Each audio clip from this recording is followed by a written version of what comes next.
Léo, acho que a fotografia não é para mim. Esse conceito de ISO, obturador, não tá dando certo. Eu não consigo entender.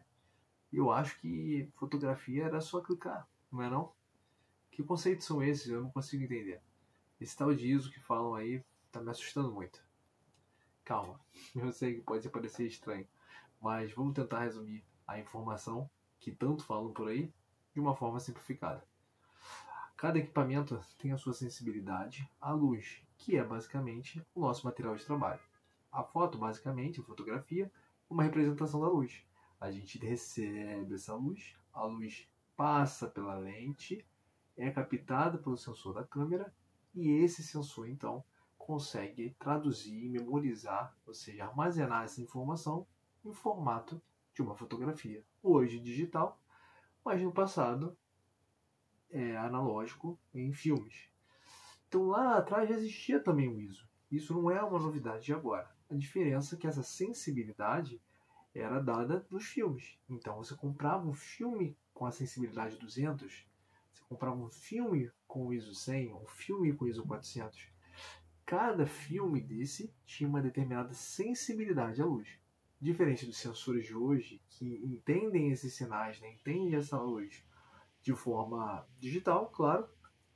Antigamente, o filme ele recebia luz e ele quimicamente sofria com essa luz e ele era marcado. Então você conseguia ter ali a marcação, a gravação da fotografia pela diferença de cada forma, de cada tom que foi ali refletido no objeto que você fotografou e chegou nesse filme. Hoje a gente tem a qualidade, né? A gente tem a facilidade de ter esses sensores digitais. Então, hoje a gente não tem mais o problema de ter que ter filmes a todo momento, comprar filme, a gente só armazena e depois consegue ter acesso no computador, no celular, da forma que você acha melhor. Mas então, se não tenho mais o filme, por que eu tenho essa sensibilidade? Não é tudo igual, o sensor só lê e pronto. Não, não é bem assim. E isso também é o fator principal da variação de preços de câmera. Você pode ver uma câmera muito elevada, o valor dela, uma câmera muito avançada, com valores 40, 50 mil, 60 mil, e câmeras mais baratas. E muitos fatores influenciam nisso.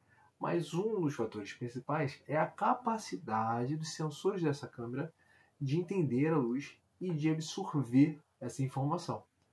Quanto mais escuro for, quanto menos luz a gente tiver disponível no ambiente, mais difícil é para o sensor entender, captar essa informação. Então, câmeras mais sofisticadas têm uma capacidade maior de entender, de absorver essa informação.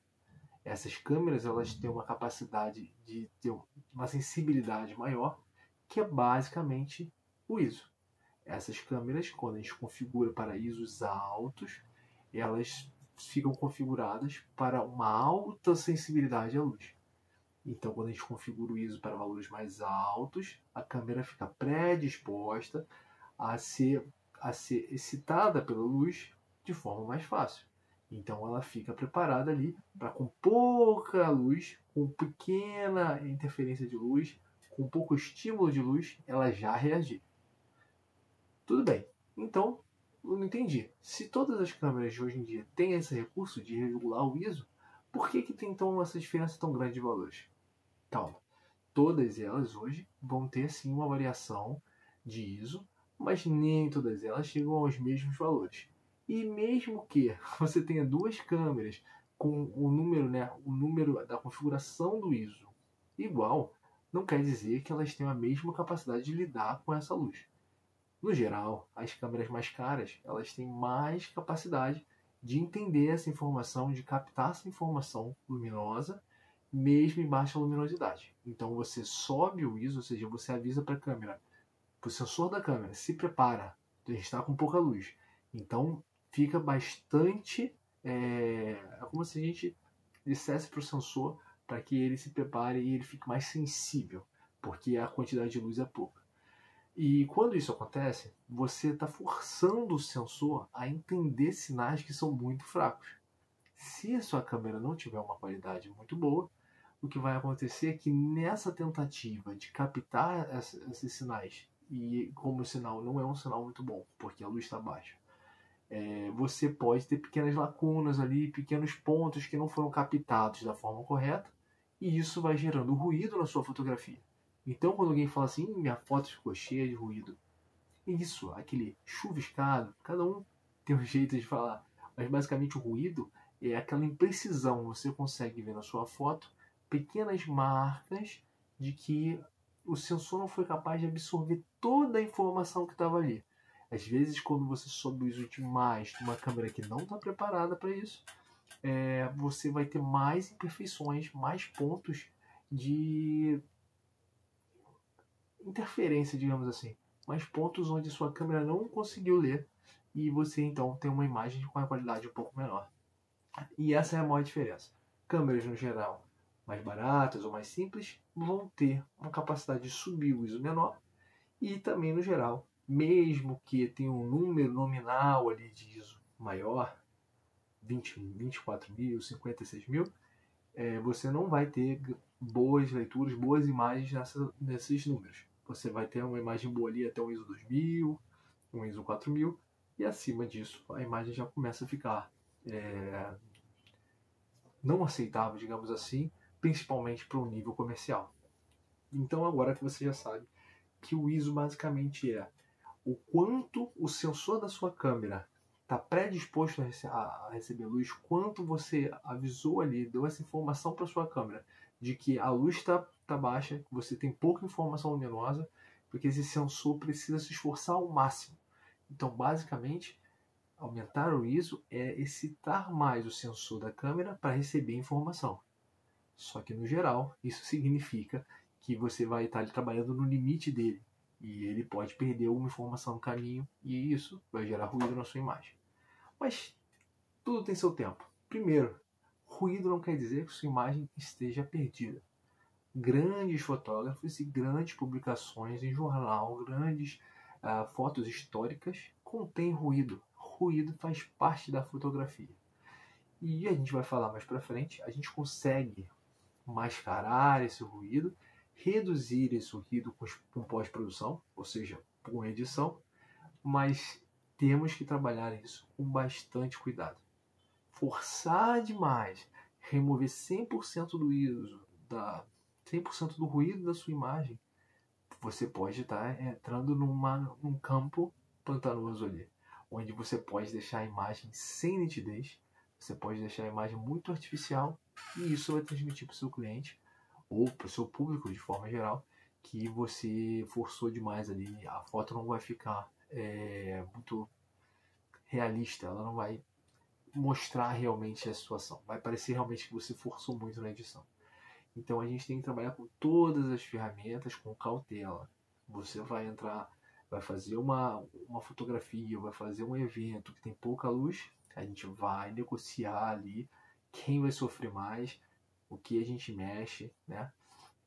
Se a gente vai ter então que fazer fotos em condições mais paradas para poder botar o obturador trabalhando ali no intervalo maior, ou se a gente vai aceitar um pouco desse ruído. E também quanto desse ruído a gente vai tentar tirar depois de pós-produção, quanto de remanescente a gente vai deixar para garantir que essas fotos não fiquem muito artificiais ou que percam muita nitidez. Então agora você sabe, o ISO que tanto te assustava, basicamente é uma informação que a gente dá para a câmera, pedindo que ela, o sensor dela, fique mais preparado para captar informações luminosas. Então, agora você sabe que uma situação onde você está com a luz muito boa, uma situação de dia claro, uma situação outdoor, você provavelmente vai falar para a câmera, olha, fica tranquila, não precisa se esforçar muito, a luz vai chegar, a informação está aí. E aí isso significa, você vai estar com o ISO bem baixinho. No geral, você vai estar com o ISO bem baixinho. Você vai chegando numa condição pior, está ficando à noite, você está dentro de um ambiente fechado, está muito nublado, algo do tipo, você provavelmente vai ter que informar a sua câmera, por meio da configuração, que você precisa de mais esforço dela. Então você vai dizer basicamente, por meio da configuração, câmera, se prepare para trabalhar, se esforce para receber informação, porque essa informação está vindo com baixa qualidade. A gente tem pouca luz, a informação está chegando com dificuldade, então se esforce mais, ou seja, se prepare para isso. Então essa vai ser a negociação. Outros fatores vão entrar nessa jogada. Se você trabalhar na hora de fotografar com uma exposição, ou seja, um tempo de fotografia maior, você tem mais tempo dessa luz entrando, você vai conseguir então iluminar, ou seja, informar, dar bastante informação para o seu sensor, e o ISO pode até ficar num valor mais razoável.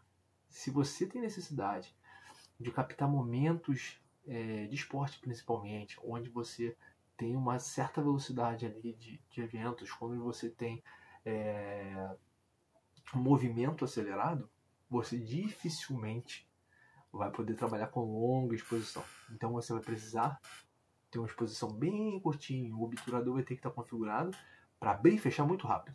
Ou seja, vai abrir, recebe essa informação e algo fecha. Porque você não quer perder informação com o movimento, você não quer que fique embaçado.